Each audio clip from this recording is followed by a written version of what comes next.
These older films really knew how to tug at the heartstrings. First Spock, then this.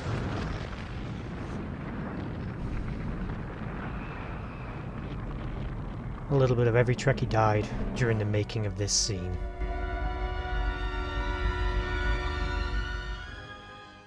Hello there, welcome to Nerd.World Films, and my third episode in my Nerd Talk series of the Star Trek movies.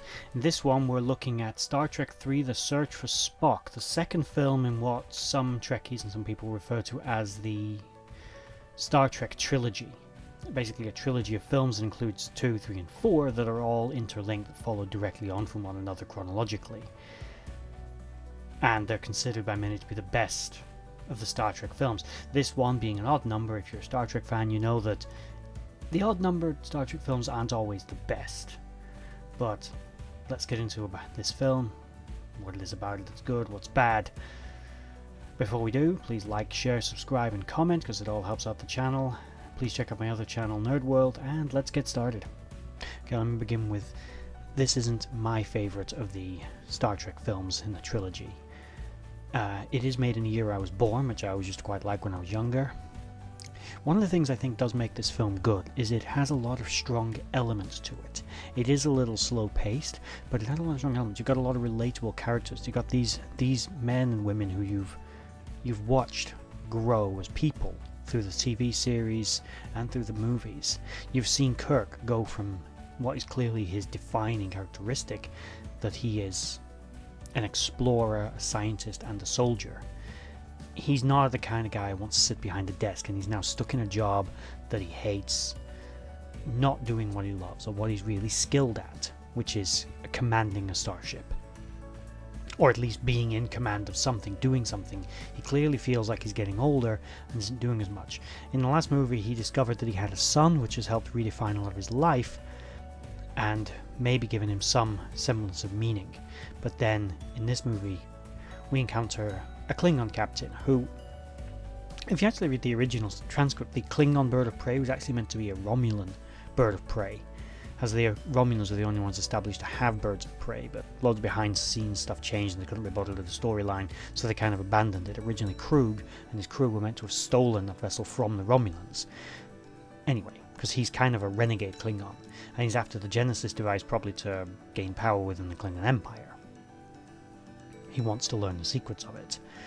Now, these two events, Kirk and his old starship buddies sat at Starfleet Command kind of procrastinating over their lost lives, their lost friend in the form of Spock. They're still in recovery from that, and you've got Krug plotting and scheming for his plans to take over the Klingon Empire, probably. And these seem like two very distantly related facts, except that Spock put his mind, his Katra, inside McCoy at the end of Star Trek II. Spoilers for anyone that cares about spoilers of a 40-year-old movie, but there you go. Anyway, he is beginning to exhibit signs that there might be something wrong. Eventually, they work out what the problem is. They need to get him. Basically, they need to get back to Genesis. McCoy is constantly trying to return there. Somehow, instinctually, he knows that Spock has survived and he wants to get back to Genesis. He convinces Kirk and co. to do it. They can't legitimately go, so they go as far as to steal the Enterprise, which is a fantastic scene. And the sabotaging of the Excelsior, all that, it's just absolutely brilliant. And they all go on a rescue mission for their friend. Gives them some new, basically giving themselves some new lease on life, but not anticipating the arrival of Krug and his Klingon compatriots, who've already destroyed the USS Grissom in their efforts to capture the Genesis device. When they arrive at the Genesis planet, they are forced to engage the Klingons in battle, which is not something the Enterprise is currently in a good enough condition to do, still being battle torn from its fight with the Reliant in the last movie. Feigning a surrender, Kirk self-destructs the ship in order to, what he sees as the greater good, defeat the Klingons and get to his friend. Now we get our protagonists stranded on the planet in a situation we haven't really seen them in before. The Enterprise is gone. The Grissom isn't there, and there's no other Federation starships in the area, as no one's allowed to go near Genesis. They've got hostile enemy forces converging on their location, and no feasible way off. So they continue with their primary mission, which they're there for, to rescue Spock and return his Katra, a task that's made all the more difficult, of course, by Krug, who's still after the Genesis technology and believes that Kirk, as a high-ranking Starfleet admiral, can get it for him. Kirk backed into a corner, but not, as stated before, believing in the no-win scenario. Doesn't believe in the no-win scenario. He's not going to let this guy defeat him. Krug tries to use the Federation scientists against Kirk, not realizing that one of them is Kirk's son.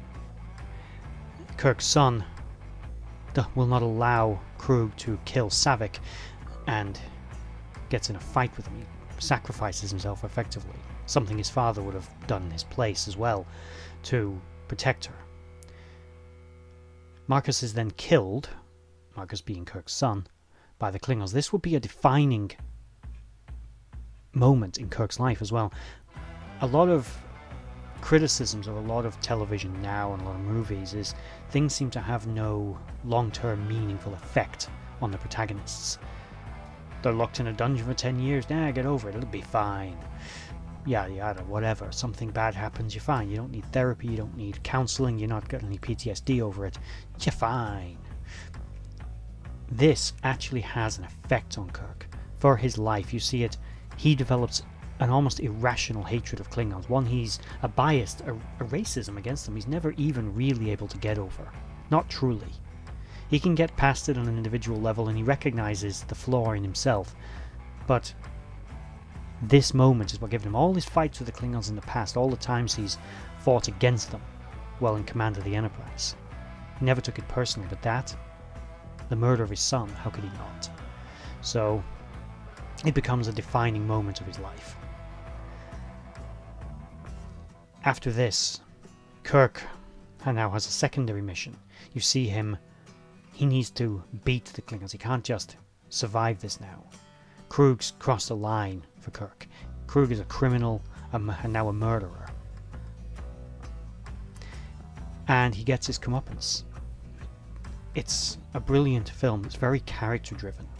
It's not as overblown with special effects and big space battles or something you'd maybe expect of a normal sci-fi show. I mean, it's only got a couple of battles in it, and they're not exactly spectacular. It's mostly the Klingons blowing up effectively 2 Federation ships.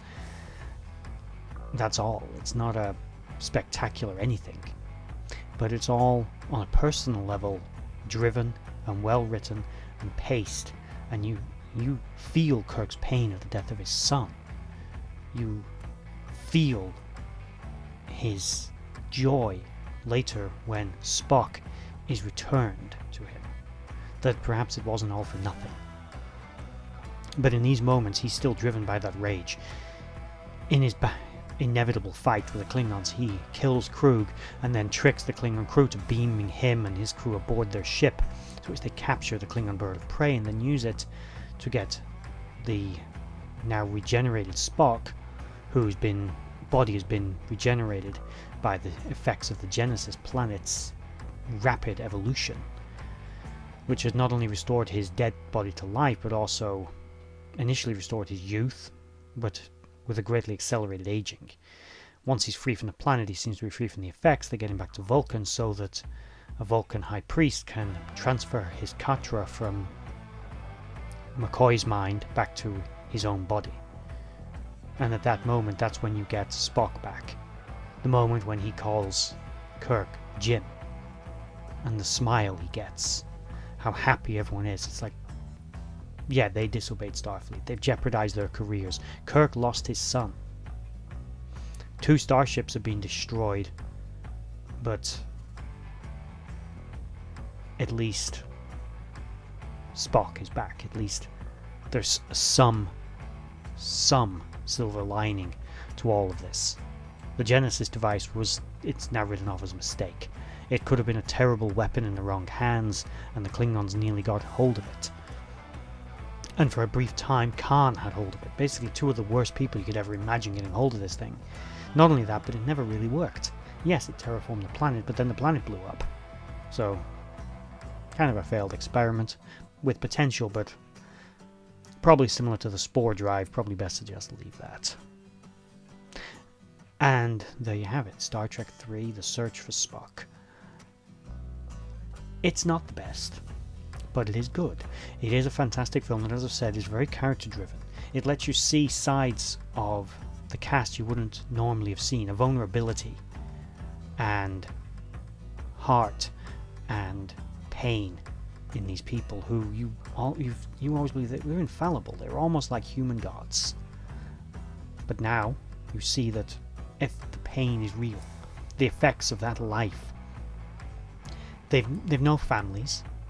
At the end of the day, all they've got is their careers, and they feel that their careers are dying, and they're dying along with it. This gives them a new lease on life. It's the beginning of a second chance for the crew that we all love, and we all know. And this film leads into Star Trek 4, which I'll do next time.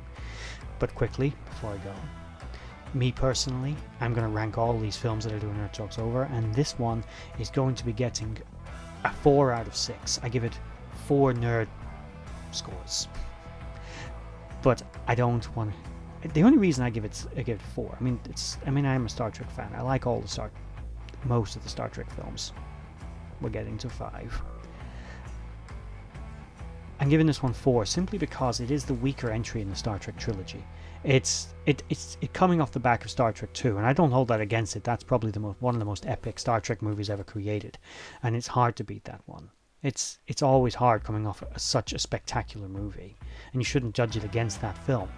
But you can judge it against all the others, and it is a little slow paced. Not like motion picture slow, and it's not ridiculous like Star Trek 5, but it is slow paced, and it takes its time getting to where it wants to be. But it gives it that in and itself gives it time to flesh out characters, even the villain, which Star Trek's sometimes not known for doing great villains. It gives it time to flesh these people out, show you their motivations, their pain, their joy, what they want, what they're trying to accomplish, and why. And that's something that can be said for this film, massively to its credit, and to the direction of Leonard Nimoy, who directed this movie as well. Part of his agreement for coming back. He was supposed to be killed off in Star Trek 2, and he never wanted to return. He was back for pretty much he was even back for the JJ verse. He was never going to get away from this. But it says something to this film, and it says something when you compare it to a lot of more modern films that either try to shove some agenda down your throat that that takes you out of the experience, or they're simply badly written, or they just rely too heavily on special effects or explosions or quippy dialogue or comedy or something to distract you from the fact that there's actually not much substance to them. That's not to say all new films are bad. There's a lot of really good new modern films, sci-fi, horrors, actions, adventures, yada yada. There's a lot of them that are actually really good, but there are plenty out there that are pure stinkers simply because a creatively bankrupt industry is trying to make copy after copy after copy of things that have been done better before, and they just can't manage it. But this film is from an age when a lot of this stuff was still new, and they knew how to do it right, and they gave it the time. It didn't need a massive budget to be a good film. And that's something I think a lot of directors and producers should realize now. You don't need to throw $300 million into a production. You need to throw talent at a production. Good actors, good director, good writers, good screenplay, good lighting. Get the talent in place. Don't worry so much about, let's say, whatever it is they're worrying about. It's clearly not the script. And the entertainment value will make you the money that they're so after. Hey ho. And films like this, that stood the test of time, they prove that. And as I said, I'm going to move on now. End this video because I'm waffling on a little bit. I like this film. I recommend it. I definitely recommend if you can watch any of the old Star Trek movies, I watch all of them, but if you only want to watch a few, watch 2, 3, and 4, because they are the great trilogy. This one is the weaker entry, as I said. I give it a 4 out of 6. The others Star Trek 2 has had a much better score than that. But all that said, thanks for watching. If you made it all over to the end, you're a beautiful human being. Please don't forget to like, share, subscribe, click the bell icon if the mood takes you that way. And please check out my other channel, Nerd.World, and that's it. Bye bye.